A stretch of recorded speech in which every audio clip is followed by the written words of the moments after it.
Friends இந்த நேந்திர பழத்தை வச்சு நம்ம செஞ்ச இடியாப்பத்தை பாருங்களா, பார்க்கவே எவ்வளோ ஒரு சூப்பராக இருக்குது. டேஸ்ட்டும் அந்த அளவுக்கு சூப்பராக இருக்கும். நீங்கள் இந்த மாதிரி நேந்திர பழம், வாழைப்பழம் இந்த மாதிரி வச்சு பண்ணி கொடுக்கும்போது குழந்தைங்க விரும்பி சாப்பிடுவாங்க. டேஸ்ட்டும் நல்லா சூப்பராக இருக்கும். குழந்தைங்க சாப்பிடலன்னா நாட்டு சக்கரை சேர்த்து செஞ்சு கொடுத்தீங்கன்னா அவங்க விரும்பி சாப்பிடுவாங்க. டேஸ்ட்டும் அந்த அளவுக்கு சூப்பராக இருக்கும். இன்னைக்கு சூப்பரான நம்ம நேந்திர பழம் வச்சு இடியாப்பம் தான் பண்ண போகிறோம். எப்படி செய்யலான்னு பார்க்கலாமா? Hi friends, welcome to Kerala சமையல். இந்த கேரளா சமையலில் நேந்திர பழத்தை வச்சு நம்ம இடியாப்பம் தான் பண்ண போகிறோம். வாங்க எப்படி செய்யலான்னு பார்க்கலாம். நான் 3 நேந்திர பழம் எடுத்திருக்கேன். அந்த இருக்கு பார்த்தீங்களா, இந்த முன்னாடி இருக்கிறதும் இந்த பின்னாடி இருக்கிறதோ கட் பண்ணிக்கோங்க. கட் பண்ணிவிட்டு பழத்தை இது மாதிரி நடுவில் கட் பண்ணிக்கோங்க.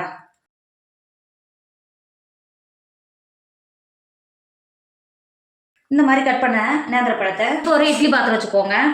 இட்லி பாத்திரத்தில் 1/2 கப்பு தண்ணி சேர்த்துக்கோங்க. 1/2 கப்பு தண்ணி சேர்த்துட்டு நம்ம இடியாப்பம்லாம் பிடிப்போம் பார்த்தீங்களா, அந்த பிளேட்டை உள்ளே இறக்கிக்கோங்க. இறக்கிட்டு நம்ம கட் பண்ணி வச்சுருக்கிற நேந்திர பழத்தை உள்ளே சேர்த்துக்கோங்க. சேர்த்துட்டு இட்லி பாத்திரம் மூடி போட்டு மூடி நேந்திர பழம் நல்லா சாஃப்டாக வேக வரைக்கும் வேக வச்சுக்கோங்க. இப்போ பாருங்க, நம்ம வேக வச்ச நேந்திர பழம் எந்த அளவுக்கு நல்லா வெந்து வந்திருக்கு பார்த்தீங்களா. ஸோ வெந்து வந்த பழத்தை வெளில எடுத்துக்கோங்க. வெளில எடுத்த பழத்தை ஒரு 10 நிமிஷத்துக்கு நல்லா ஆற விடுங்க. இப்போ வேக வச்ச நேந்திர பழம் நல்லா ஆறிடுச்சு. இதோருக்கு பாருங்க, இந்த மாதிரி நமக்கு தோல் ஈஸியாகவே எடுக்கிறதுக்கு வரும். நீக்கிட்டு எடுத்துக்கோங்க. இப்போ தோலை நீக்கிட்டு இந்த பழத்தை இந்த மாதிரி குட்டி குட்டியாக கட் பண்ணிக்கோங்க. நீங்கள் இந்த மாதிரி கட் பண்ணிவிட்டு மிக்சியில் சேர்த்து நம்ம அரைக்கும் போது ஈஸியாக அரைக்கிறதுக்கு வரும். நல்லா சாஃப்டாக இருக்கும். இந்த மாதிரி கட் பண்ணிக்கோங்க. இது நேந்திர பழம் 100% பழுத்தது கிடையாது. 80% தான் பழுத்தது.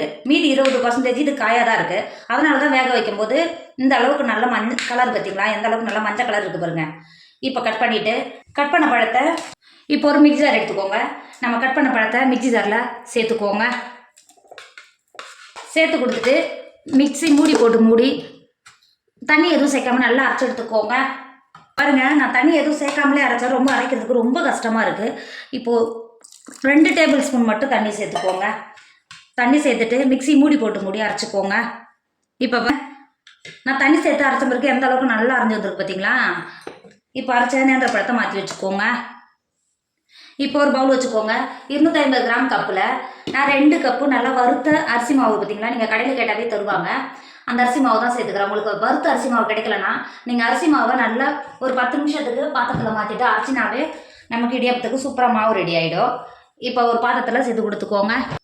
மாவு சேர்த்து கொடுத்துட்டு 1 டேபிள் ஸ்பூன் உப்பு சேர்த்துக்கோங்க. சேர்த்து கொடுத்துட்டு அது கூடவே 1 டேபிள் ஸ்பூன் எண்ணெய் சேர்த்துக்கோங்க. நீங்கள் எண்ணெய் சேர்த்து பசையும் போது நல்லா சாஃப்டாக இருக்கும். மாவு இடியாப்பம் நல்லா சாஃப்டாக இருக்கும். 1 டேபிள் ஸ்பூன் எண்ணெய் சேர்த்துக்கோங்க.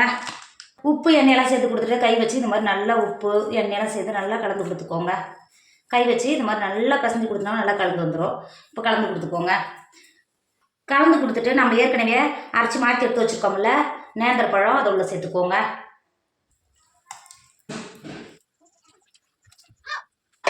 நேந்திர பழத்தை சேர்த்து கொடுத்துட்டு நம்ம சேர்த்த மாவோட நல்லா பசைஞ்சுக்கோங்க. நம்ம தண்ணி எதுவும் சேர்க்கக்கூடாது. நம்ம அரைச்ச நேந்திர பழத்தில் தான் மாவு நம்ம குழச்சி எடுக்கணும்.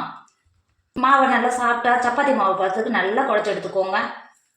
இப்போ பாருங்கள், நம்ம குழச்சி எடுத்த மாவு இந்த அளவுக்கு இருக்கணும் பார்த்தீங்களா, எந்த அளவுக்கு நல்லா சாஃப்டாக இருக்குது பாருங்கள்.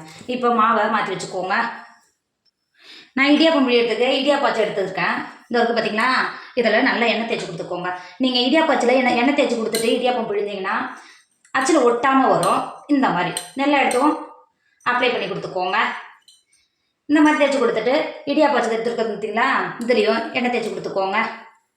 இந்த மாதிரி எண்ணெய் தேய்ச்சி கொடுத்துட்டு இடியாப்பாச்சிக்குள்ளே சேர்த்துக்கோங்க. எண்ணெய் தேய்ச்சி கொடுத்துட்டு இது இருக்குது பாருங்கள், நம்ம ஏற்கனவே குழச்சி எடுத்து வச்சுருக்கோம்ல அந்த மாவை உள்ளே இது மாதிரி சேர்த்துக்கோங்க.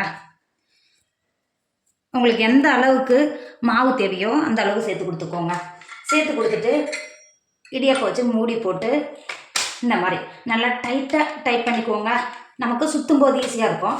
இந்த மாதிரி டைட்டாக டைட் பண்ணிக்கோங்க. நமக்கு ஆக்சுவலாக மாவு சேர்த்துட்டோம். இப்போ நான் இடியாப்பம் பிழியத்துக்கு வந்து வாழை இலை தான் எடுத்துருக்கேன். நான் எப்பயுமே இடியாப்பம் செஞ்சால் வாழை இலையெல்லாம் செய்வேன். என் வீடியோலாம் நீங்கள் பார்த்தீங்கன்னா இது மாதிரி வாழை இலைக்கு நான் வாழை இலையை நல்லா கழுவிட்டு கட் பண்ணி எடுத்து வச்சுருக்கேன். இப்போது நம்ம ஏற்கனவே மாவு ஃபில் பண்ணி வச்சுருக்கோம்ல, இந்த மாதிரி இடியாப்பத்தை பிழிஞ்சு கொடுத்துக்கோங்க. சாஃப்டாக பிழிஞ்சாங்க பார்த்தீங்களா, எந்த அளவுக்கு நல்லா நூல் நூலாக வருது பாருங்கள். இந்த மாதிரி இருக்கிற வாழை இலையில் பிழிஞ்சுக்கோங்க.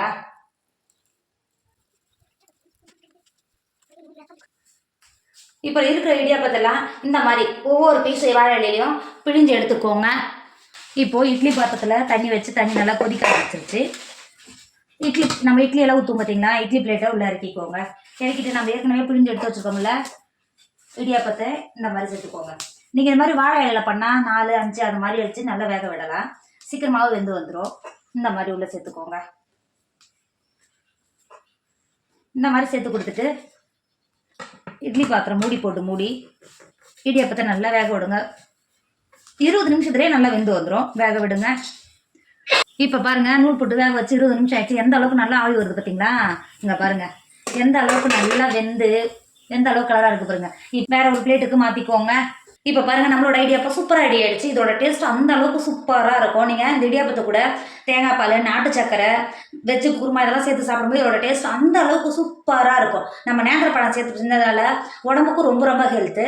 நீங்கள் நேந்திரப்பழம் தான் எடுக்கணும்னு கிடையாது, வீட்டில் வாழைப்பழம் இருந்தால் கூட எடுத்து செய்யலாம். டேஸ்ட்டும் நல்லா சூப்பராக இருக்கும். கண்டிப்பாக நீங்களும் ட்ரை பண்ணுங்கள். என்னோட வீடியோ உங்களுக்கு பிடிச்சிருந்தா உங்கள் ஃப்ரெண்டு உங்கள் ஃபேமிலிக்கு ஷேர் பண்ணுங்கள். மறக்காமல் கேரளா சமையலை சப்ஸ்கிரைப் பண்ணிக்கோங்க. தேங்க்யூ.